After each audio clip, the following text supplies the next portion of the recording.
Good morning, everyone. We have another request to start off with today, another birthday at that. This is on behalf. This is on behalf of Luba Johnson, on behalf of her daughter Anastasia, who recently turned 60. And we weren't able to fit her dedication into the program, so it should be up there, and I'm about to read it as well. The Revolutionary Etude by Chopin conveys the composer's personal anguish over the political situation in Poland in 1930. This composition is dedicated to my daughter Anastasia, a piano teacher who has turned 60 this November.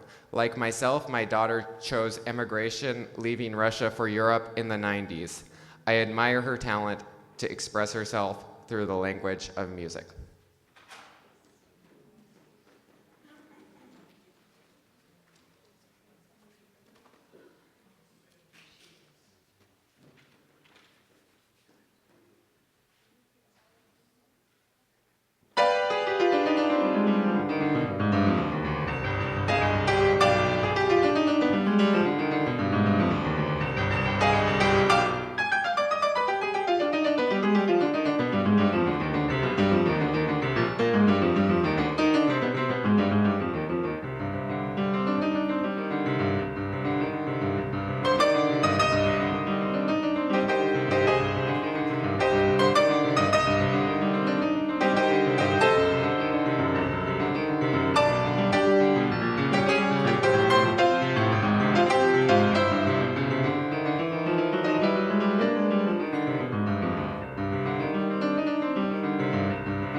Wow, if it's all right, I think let's just let that sit as our opening. We'll skip our first in-service hymn. Jackie, that's There are people so satisfied by that, they're already leaving. It's like, yeah, we're so fortunate. Thank you so much. Yeah. And, you know, the first service, of course, you saw Lynn standing there to turn the pages. And I was watching the first service. Jackie never looked at a note of music. And I said something about it. And so I noticed they were looking at the music this time just to make Lynn feel good.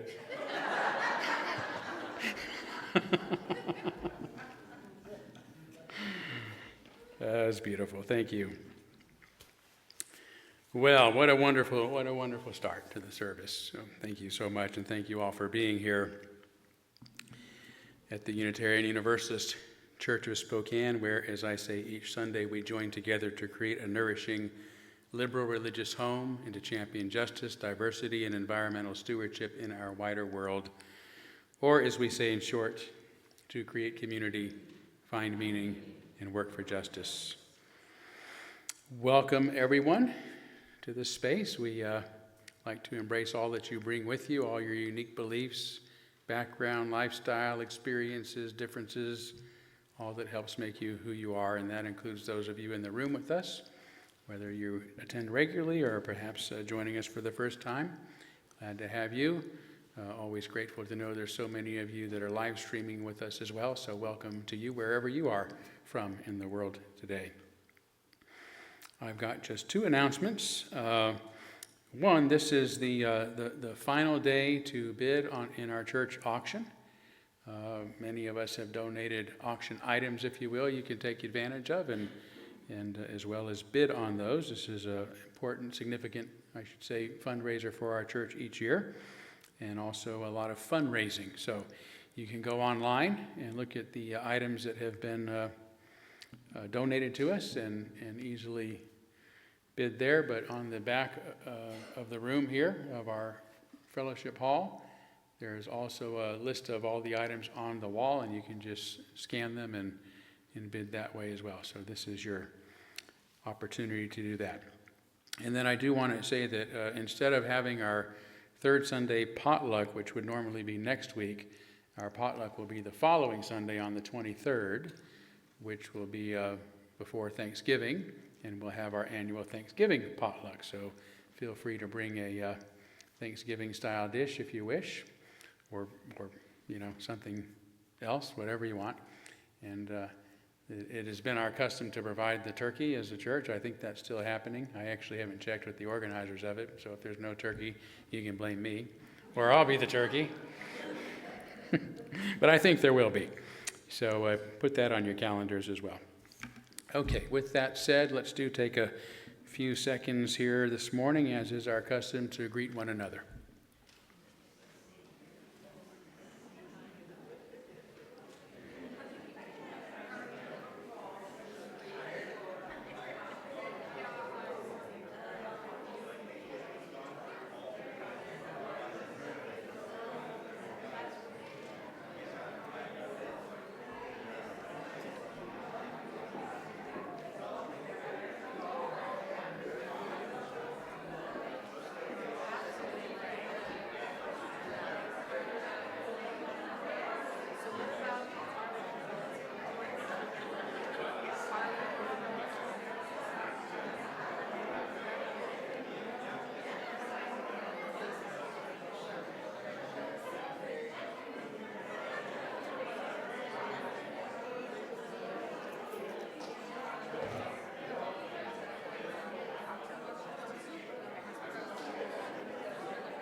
All right, as always, there is more opportunity to visit with one another during our social hour following the service, so please stay around for that. But we're going to move forward now by lighting our chalice. The chalice is the symbol of our unity and our solidarity, of our openness and our inclusion, of our community and our individual uniqueness. May this small flame be our offering of warmth to those who are cold and alone, and a light to those in darkness. May it be a flame that ignites justice in our world and a beacon of hope to those in need. And may it reflect at least a spark of truth wherever truth has been lost, and cast a healthy shadow of doubt wherever it's been found.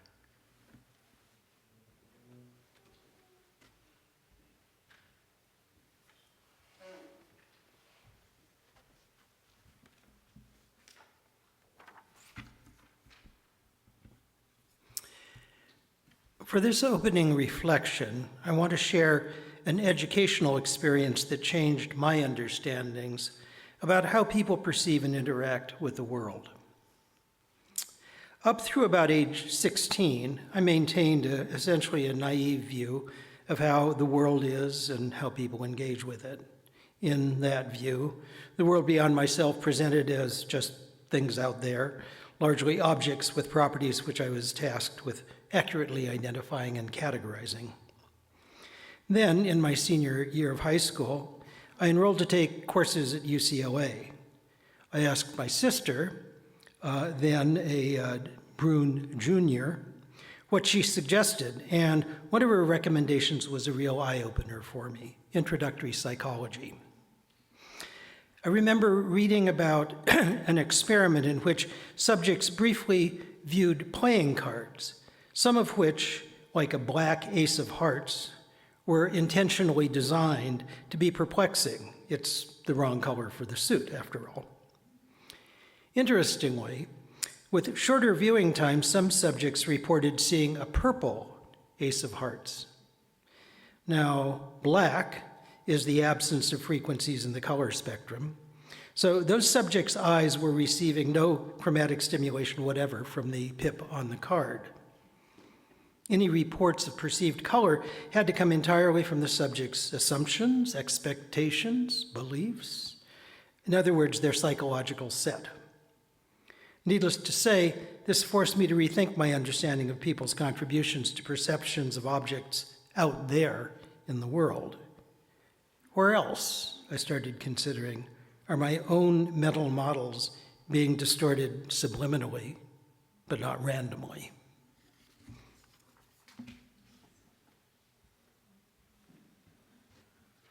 Okay, if you can please stand and we'll sing Comfort Me. Do you remember that one? Oh, here it goes.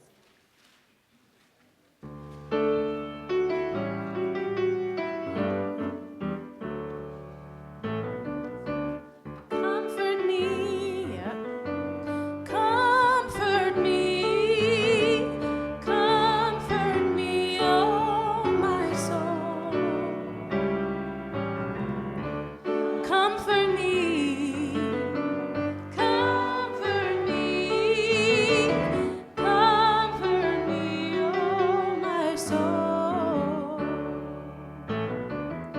Sing with me, sing with me, sing with me, oh my soul. Sing with me, sing with me, sing with me, oh my soul. Speak for me, speak for me, speak for me, speak for me, oh my soul.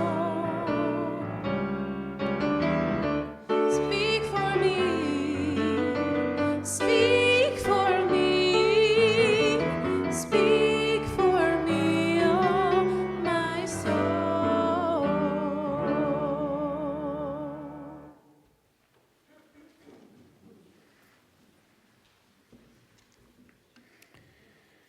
And we are now going to kindle our candles of care for those who are most on our hearts and minds this morning.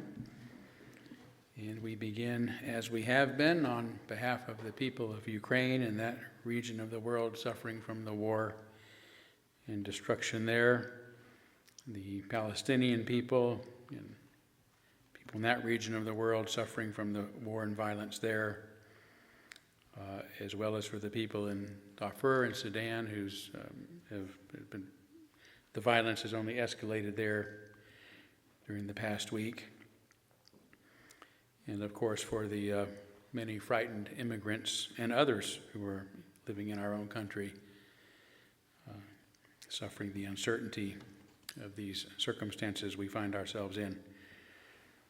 I do want to kindle one candle celebrating. It looks like the progressives in the country finally had a good day. So, yeah. We'll take what we can get. We'll take it when we get them, right? So, but let's take the usual moment of silence on behalf of others you might be thinking of, and as always, you're welcome to name them aloud at this time, if you'd like.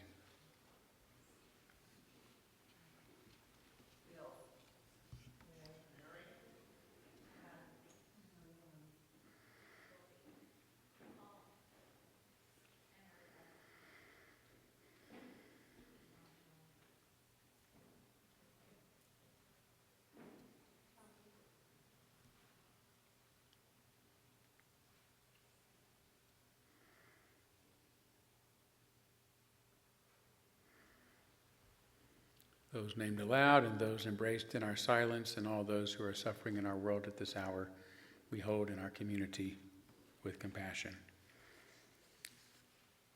Now for our offertory music today, this is a song that I have been able to fashion through the magic of artificial intelligence. And speaking of the community auction, I'm going to be giving a small class on how to create AI music and albums along with it.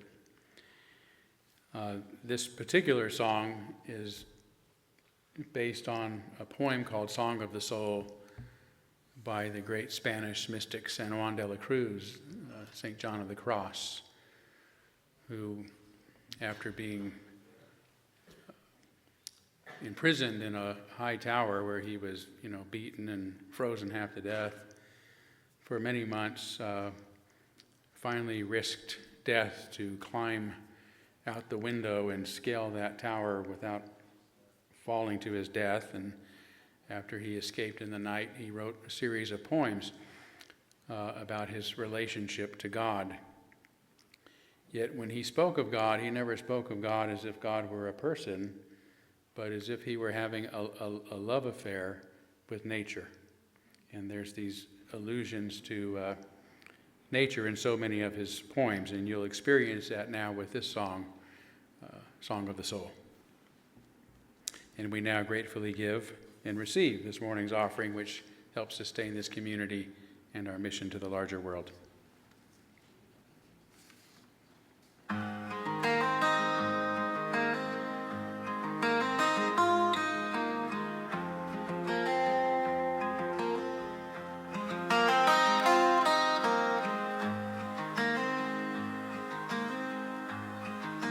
The fox trails through the thicket, quiet as the moon. A river hums its secrets, carrying the tune. I lay my heart among the stones, beneath the cedars high, and wonder if the stars themselves still hold the holy light. Oh, the whisper of the divine, it moves through the pine. In the owl's low call, in the deep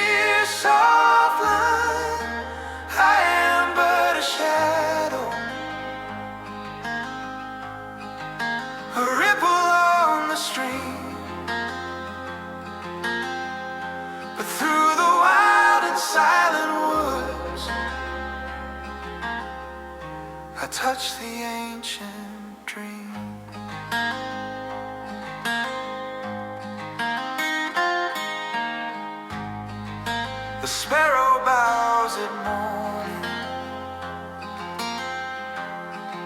The sun anoints her wings.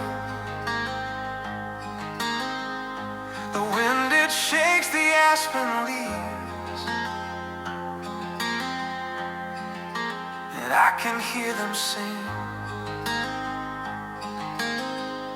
I've chased the echo of the crow and knelt upon the moss and found a love so infinite it cradles every loss. The stones hold warmth from long ago. The roots they twist where secrets grow.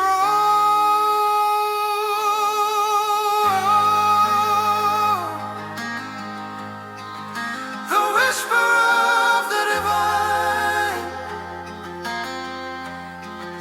it moves through the pine, and the owl's low call, and the deer's soft line. I am but a shadow, a ripple on the stream, but through the wild and silent woods I touch the ancient dream. No temple walls, no gilded frame, no chiseled words to hold the name. Just the howl of the wolf, the sky's embrace, and the quiet fire of holy grace.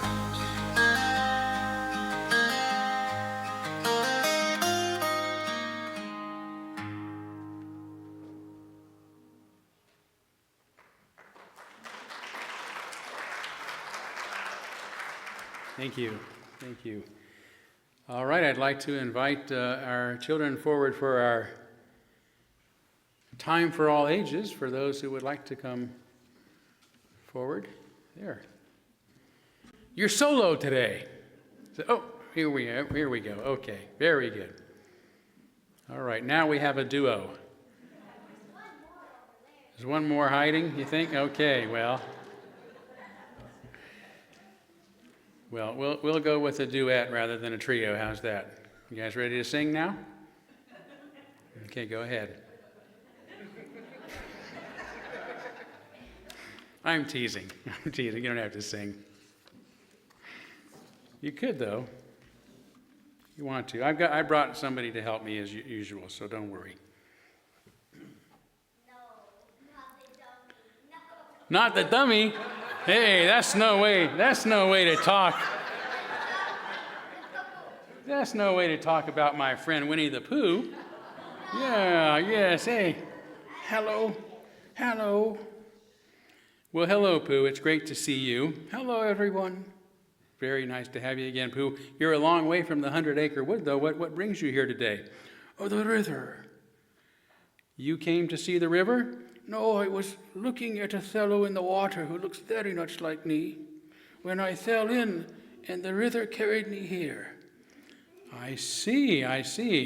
Well, I think that fellow that you might have saw in the water was probably your own reflection, Pooh. Oh, Father. Well, he got me all wet. I did he? But since I'm here, I might as well come down to say hello, which I've already said, so there's no use saying it again. Well, probably not. Well, I'm glad that you went with the flow, and It's always great to see you. And it so happens I was just thinking of you this morning. You were? Yes, yes. I was thinking about how much I like Benjamin Hoff's book, The Tao of Pooh, that teaches us all about Taoism. Well, I don't know about Taoism, but it reminds me very much of cookie dough, which tastes a lot like honey, my favorite food. You going to bake cookies today? Well, that makes you a doughist. Yes. Well, everyone knows how much Pooh likes honey, but not everyone knows about Taoism. Oh, you mean Doughism? No, not Taoism. I was kidding. Taoism, that's an ancient belief all the way from ancient China that says that some things don't make a lot of sense to some of us. A lot of things don't make sense to me. Well, that's true, Pooh. One of my favorite examples of something nonsensical is actually a song that you sing about Coddleston pie. Do you know it? Oh, yes. Coddleston, Coddleston, Coddleston tie. A fly can't dirt, but a dirt can fly. Ask me a riddle and I reply. Coddleston, Coddleston, Coddleston tie. Wow. Honestly, I think you were a little off key, but I'm no one to talk. Okay? And I think there's a couple of tra-la-laws and a rum-tum-tiddle-um-tum. Then you continue with Coddleston, Coddleston, Coddleston tie. A fish can't whistle and neither can I. Ask me a riddle and I reply. Coddleston, Coddleston, Coddleston tie. Go ahead. We didn't get nearly as much applause the second time, Pooh. But anyway, it was very good. Thank you. What does this have to do with cookie dough and honey? Well, nothing and everything, I suppose. Well, I'm confused as usual. That's okay, because that's what Taoism is about and what the song you just sang is about. Well, I thought it might be, but I don't know why. Well, not knowing is the answer, is the whole point of the song you just sang. It is? Yes, at least according to Benjamin Hoff. You know, if I ask you what 2 plus 2 is, for example, and you answer with Coddleston tie? It makes no sense. And which can help me to start to question and wonder, well, what might you really mean? And it's only by questioning what we don't understand that we can discover new truths. What do you think of that? Well, I think it's time for me to be getting back to the 100-acre wood. But just as soon as I can find my reflection. Well, I'm not sure where your reflection is, Pooh, but if you'll just hang out here for the service, once it's over, I know where we can find some cookie dough ice cream covered with honey, and then I'll help you get back home with your reflection. How does that sound? Coddleston, Coddleston, Coddleston tie. Okay, thank you, Pooh.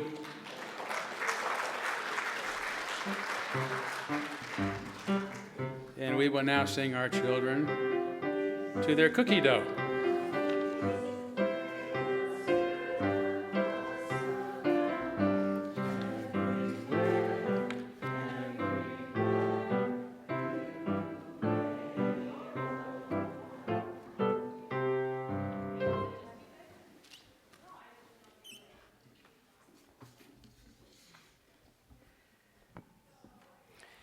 For today's meditation, I invite you into a state of repose. Make yourselves comfortable. Close your eyes if you like. Breathe slowly and deeply, mindfully. And reflect on the words of Vikram Verma, Indian politician, former education minister, and recipient of several literary awards. Life is surrounded with illusion, ignorance, perceptions, and misconceptions. The primary issue is not knowing about it.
So we have another example of my AI-generated music. And this one is based on something I've held in my mind and heart since I was a teenager, back when I was in my born-again Christian phase. And there was a Bay Area minister named Ray Stedman that I used to read. And I appreciated him because he humanized and made pertinent the stories and sayings of Jesus in a way that others didn't. And one time I read about his interpretation of the story of Jesus being on a boat and there being a big storm, and all of his disciples were frightened and wondering why he was sleeping through it. And he got up and told them to have faith and not be afraid. And Ray Stedman's version of that ends up with a slogan, if you will, that the lesson of that story is that the boat won't sink and the storm won't last forever. And whenever I've been in a storm, figurative or otherwise, I've reminded myself of that the boat's not going to sink and this is not going to last forever. We're in a storm of sorts today as a society, but the boat won't sink and the storm won't last forever. So I hope this song called "The Storm Won't Last Forever" brings you a sense of comfort that it does me.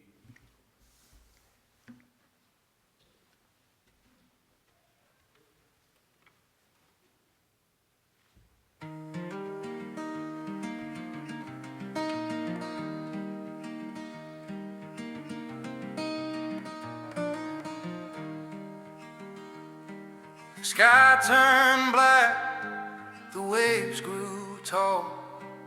We clung to the rail, heard the ocean's call. A wise man stood calm while the thunder roared. He said, "Don't fear the sea, it's been here before. The boat may creak, but it's built to hold. The storm's just a story waiting to be told.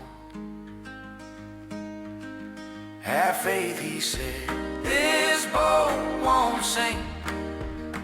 Hold on, my friend, let your heart think. The storm won't last forever.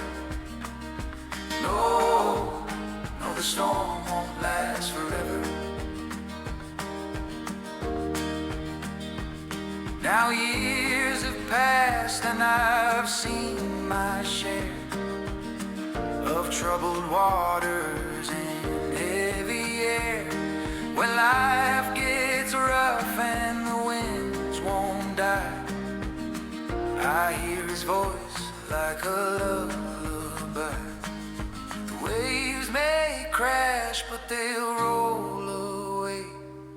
The darkest night always births the day.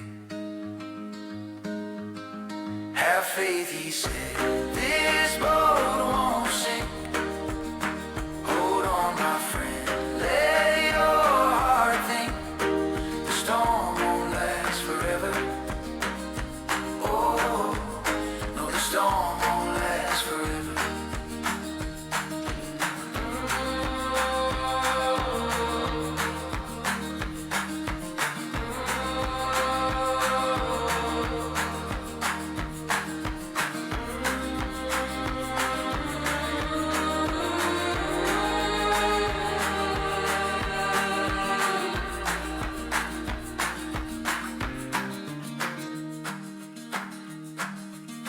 Have faith, he said, this boat won't sink. Hold on, my friend, let your heart think. The storm won't last forever. Oh, no, the storm won't last forever.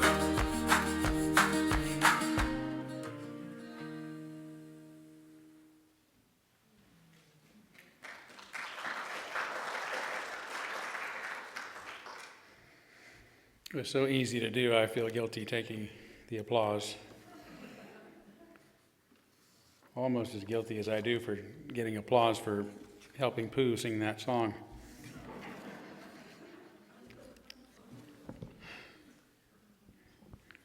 Anyway, speaking of storms, I'm sorry to begin by bringing up Donald Trump. I know we get enough of him every time we turn on the news these days, but again, his political opponents have had such a good week. Maybe we can better deal with mentioning him today because he is such a good example of the bad thinking that I want to talk about. In fact, Trump himself might be pleased to hear that he's great at bad thinking, although he'd probably correct me by claiming he's the greatest at bad thinking there's ever been. There's never been anyone as great. In believing what I do about his psychological state, I'm not entirely joking about that. I believe, for example, that presiding over the longest government shutdown in history is a badge of honor for him. It's the greatest shutdown that's ever been. There's never been one as great. But there's really no sense of my digressing so far from my topic after only a few sentences. I referenced Trump rather because he seldom offers any facts, data, or details about anything.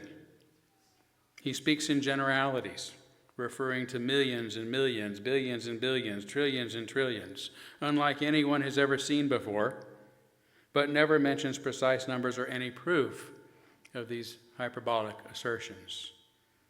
The same is true of just about anything he says. He prattles on, making bombastic claims without saying anything that can be verified or that indicates there is any evidence that he even knows what he's talking about.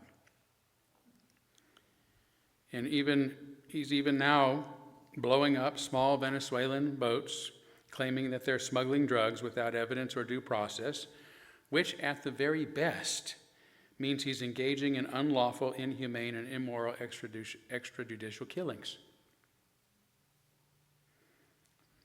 And even when attempting to say nice things about others, from his own family to diplomats and foreign leaders, it's always a reference to something physical about them that he can quickly observe on the spot, then articulate, like talking about how hot his own daughter is, how tall his son is, what nice hair Kamala Harris has, calling the Syrian prince a young, attractive guy. It's like, what can I say about him? Well, he's a young, attractive guy. Routinely complimenting accents that he can't understand. And recently, in an awkward moment for everyone but himself, telling Italian Prime Minister Meloni that she's a beautiful young woman, as he was speaking about signing the Gaza peace plan that he's called one of the greatest days ever in civilization and the greatest deal of them all. If as hundreds of psychologists have claimed Trump is a malignant narcissist, it makes sense that he can only connect with others by dominating them, either by requiring their utter unquestioning devotion to him or by reassuring himself of his power over them by creating circumstances in which they experience fear, anxiety, and suffering, which he's done to the entire world. I imagine, but do not know, that during much of his life, he's been surrounded by wimpy admirers and yes men and women who are too afraid to contradict him, giving him a false sense of his own genius, a feeling that whatever he feels and says in the moment must be true, even if it contradicts something he said earlier. Thus, he doesn't need to present the world with facts, nor even know any, nor to read, nor to study, or to question his gut and emotions.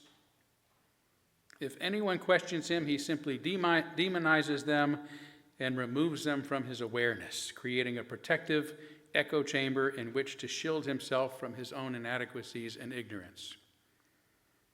The end result is that Trump lives much of his life as if he were on a psychiatrist's couch, eagerly and unabashedly expressing his disturbing stream of consciousness before the entire world at every opportunity. Now, let me tell you how I feel about him.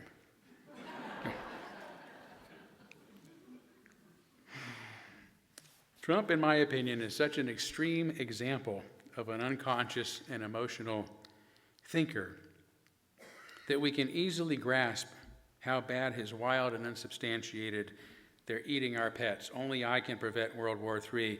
If it would never have happened if I had been president. There will be nuclear holocaust if I'm not elected. Just how extreme and unfounded these claims are. Yet, and here's the real point, all of us are subject to such thinking at times, probably much of the time. And this is why, as many know, I'm a strong advocate of logic and reason. Now, to some, this automatically suggests that I am emotionally challenged. I am, but only inasmuch as, like everyone, I'm challenged to keep them from governing me in the decisions I make. We are all fundamentally emotional thinkers because the emotional structures in our brains and our bodies are far more ancient and autonomic than the thinking part of our brains, which is named the neocortex precisely because it is neo, it is new. Thinking thoughts about our thoughts, reasoning, is neither instinctive nor autonomic, and doing so consumes a lot of energy, so we tend to rely upon heuristics, shortcuts to thinking, that don't require us to reflect upon their truth value or the logic of our ideas. These shortcuts may be rules of thumb, cliches, groupthink, religious beliefs, party lines, and other forms of popular thinking that we often refer to as common sense, even though they are often common nonsense. But such heuristics also come from within, based on our unprocessed feelings or what we want or desire. We may then fashion thoughts that justify or excuse our emotionally based wishes. But this isn't reasoning, it's rationalization. And you can tell the difference because rationalization only confirms what we already think we know. It only confirms what we feel certain of. Reason can lead us, however, to discount our own ideas and to discover new and better substantiated ideas precisely because those ideas are based on reasons. Reasons are what logic calls the premises that support our conclusions. Unlike Trump and other emotional thinkers who merely rationalize their every whim, reason requires us to read and to study and to discover facts and data so that we can feel more confident about the beliefs that we rely upon. And they are only beliefs, not certainties. So we must be ready to change when new evidence presents itself. But I don't want to sharpen this false dichotomy between thinking and feeling to begin with. All of us think and feel, and most of us use our thoughts to justify our feelings and our desires, probably more often than not because we've evolved to do so. That's what humans do. Feelings express themselves as ideas and beliefs, and thoughts and ideas move us to feel things about them. Perhaps feelings as strong as devotion or disgust.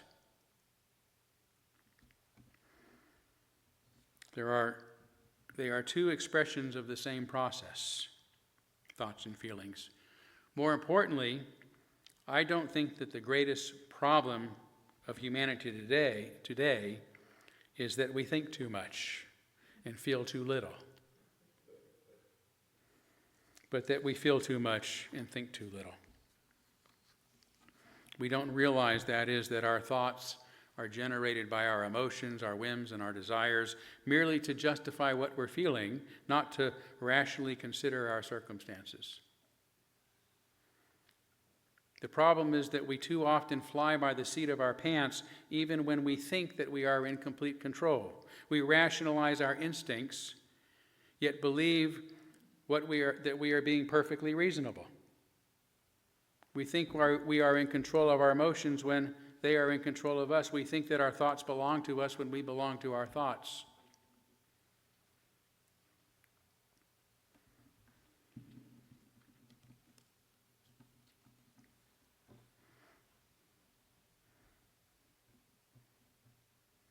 Where was I?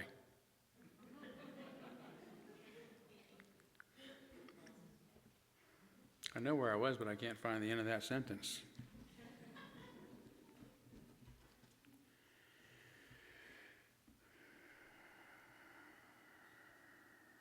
Well, I hope I don't end up repeating it. Yeah, let me go back to, where the hell are you?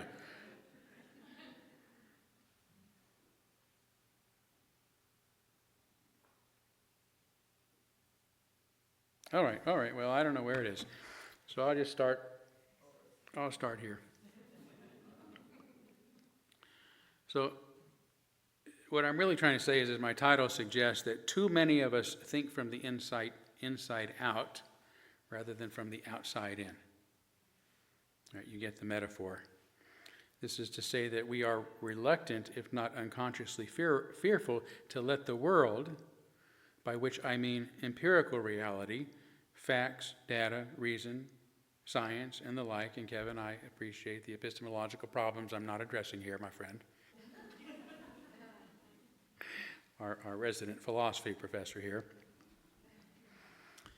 But we're reluctant to let these realities impress themselves upon us. Too many of us don't develop our beliefs and ideas from the outside in. We are not informed enough by letting external realities shape how we understand and engage in the world.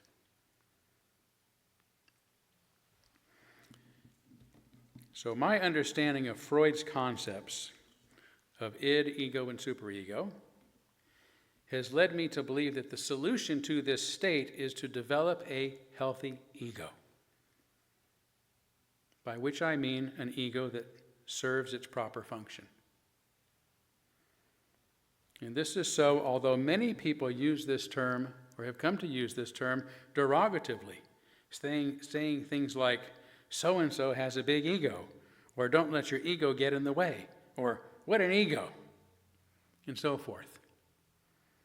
Self-help guru Wayne Dyer once said the ego must be destroyed, in his words, and that it denies our original invisible reality. Isn't that an interesting term? Our original invisible reality. So it must be removed and completely banished from our awareness. I agree. The ego denies our original invisible reality. And that's what it's for. To tell us, no, you can't always get what you want, like the song says, because doing so might harm others, or it might damage the world. As Freud put it, the ego seeks to bring the influence of the external world to bear upon the id and its tendencies, and endeavors to substitute the reality principle for the pleasure principle which reigns unrestricted in the id. The ego represents what may be called reason and common sense in contrast to the id, which contains the passions. Let that sink in. Hence, we should not use the term ego synonymously with selfishness. A healthy ego is the opposite of selfishness. It harnesses our senses to interact with the world beyond our skin, so we can become conscious and more than just ourselves, to think of somebody beside ourselves, as we often say. The ego is first and foremost a bodily ego, Freud said. It is not merely a surface entity, but it is a projection of a surface. And I take this to mean, again, that the ego exists between us and the world. It's the last stop. It is the outermost part of our existence that allows the world and reality to impress itself upon us. It allows the light of the world to get in and shine light upon those dim shadows on the cave walls that we mistook for reality. When we refer to ego negatively, I believe we are really speaking of the superego, or should be, which is a projection of the id's wishes and desires into the outer realm.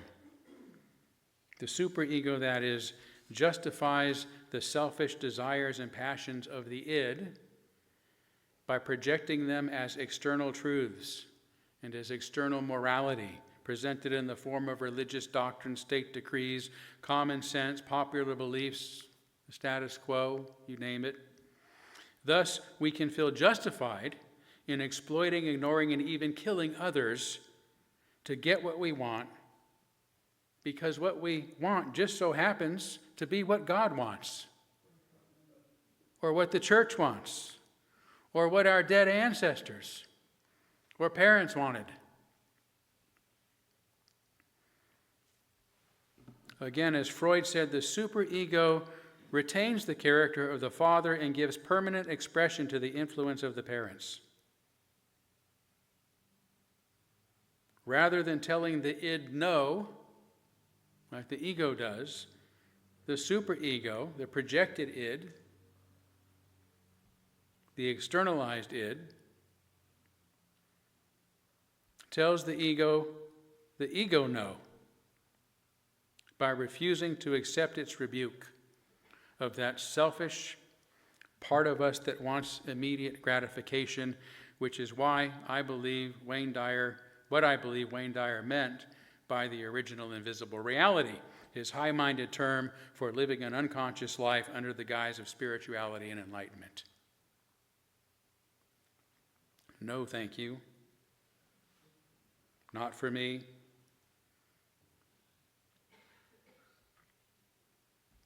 I agree rather with Freud, who stated explicitly, whereas the ego is essentially the representative of the external world, the superego stands in contrast to it as the representative of the internal world of the id. Now, I must admit I have heard some psychologists, more educated about Freud than me, disagree with my interpretation of his writings, but to me it says it so clearly. The ego is essentially the representative of the external world, and the superego is the representative of the internal world of the id. And if attributing this insight to him is incorrect, then I am happy to claim it as my own, because it makes good sense to me. It explains why so many are compelled to disparage the ego, because it reminds us there are consequences for our actions, and that we have a responsibility for the welfare of others and the world we live in. No, you can't have that right now. You can't do that, because there will be consequences. There's a world beyond you that you will impact. That's the healthy ego. That's my ego talking. As liberals, this ought to be a way of life for us.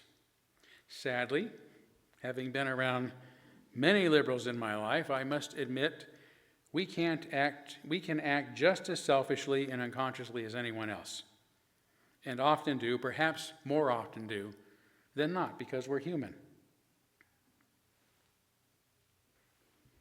Right? Maybe hundreds of years from now, the front part of our heads will become autonomic, but that's not the way we're built right now.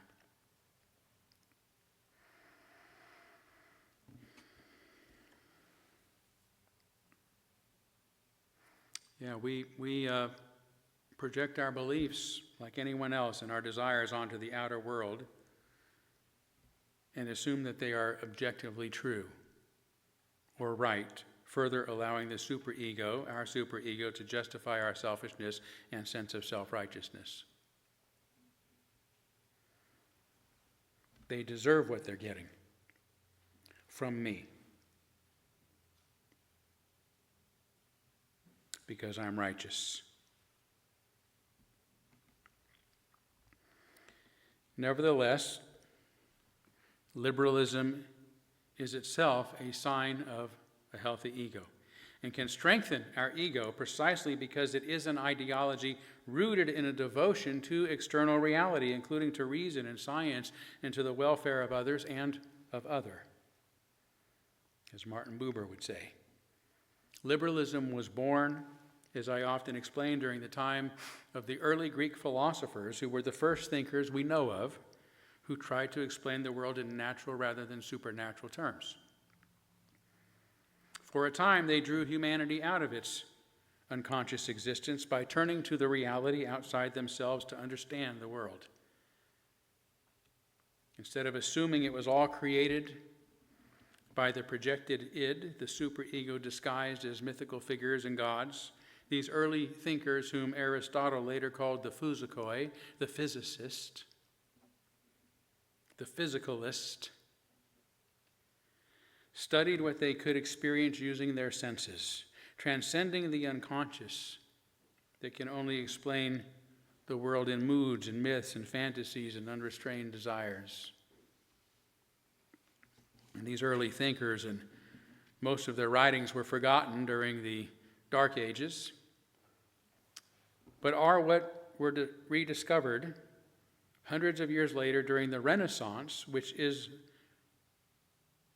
what the very word Renaissance refers to, a renewed interest in the findings of those early philosophers. And the principles that became known during the Renaissance, based on those early thinkers, soon flourished during the Enlightenment and are the essence of what has come to be called liberalism. As liberals, so long as we adhere to these principles, which I summarize as human dignity, reason, freedom, and tolerance, we are then well prepared to live as modern-day physikoi, allowing the world and its reality to impress itself upon us, to inform us, to acknowledge our responsibility for the welfare of others and to the world in which we live. And no matter how harsh or bitter it sometimes is, to seek truth from the outside in rather than from the inside out. So let's take a break and listen to another AI-generated song that I've produced about these remarkable figures who were the first to poke their heads outside of humanity's collective unconscious. This is called The First to Wonder.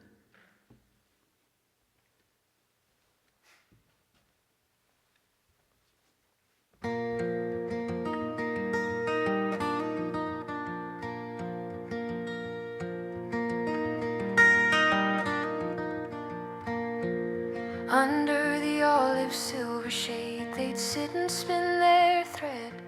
No gods to strike the thunder, no wrath to fear, they said.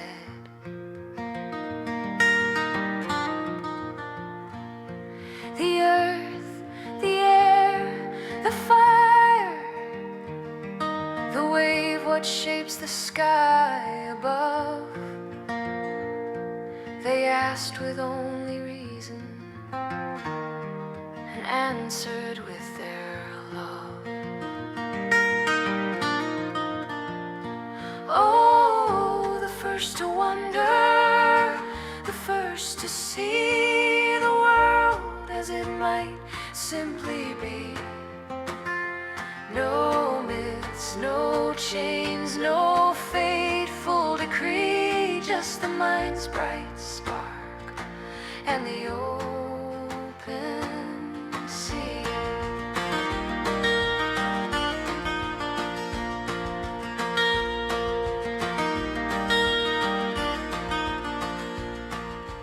Thales watched the water flow, Heraclitus too.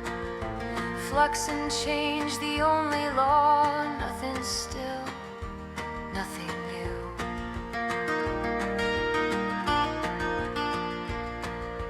Anaximander drew the boundless, a cradle for the stars, and Pythagoras heard the music strummed in numbers on his bars.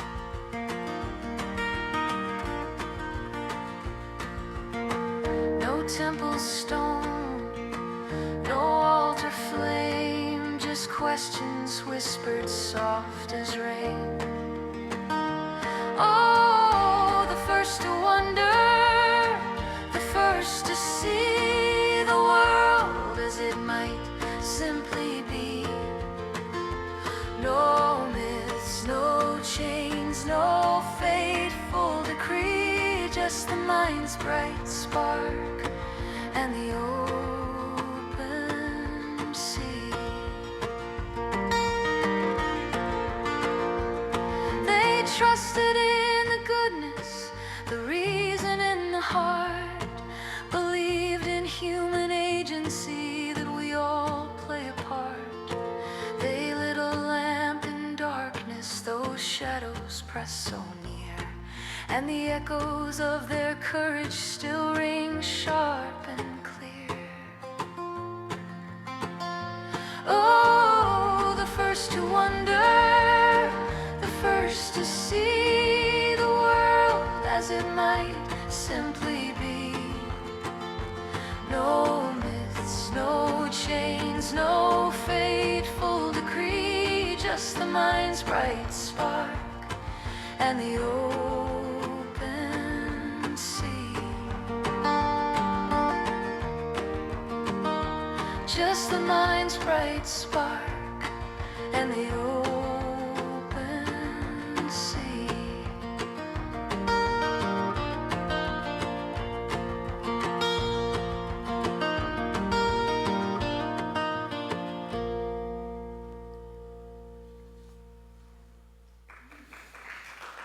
Thank you. Yeah, beautiful, beautiful, beautiful song. Kevin, I don't think anyone would ever thought to squeeze all those philosophers' names into a moving song. But I hope that we will live as the first to wonder did, open to our world, curious, humble before truth, and courageous enough to see and cope with things as they are. Only then can we truly become what we are meant to be as a species, as individuals. For to be liberal in spirit is to let the world teach us, to be informed by facts, tempered by reason, and guided by compassion. May we continue in that tradition, seeking truth not in what we wish were real, but in what is real. And in so doing, find the freedom that only such honesty can give.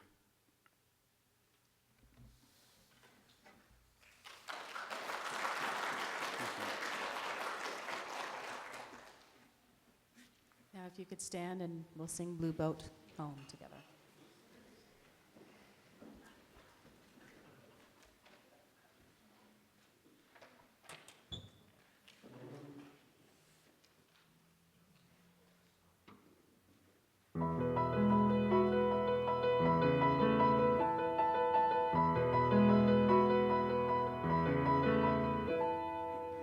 Below me, I feel no motion, standing on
For our benediction, I offer the words of Swiss psychologist, psychotherapist, prolific author, and illustrator Carl Jung.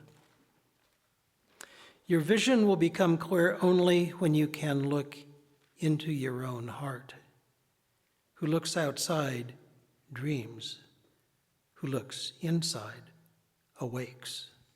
Amen. Blessed be. Salam alaikum and shalom.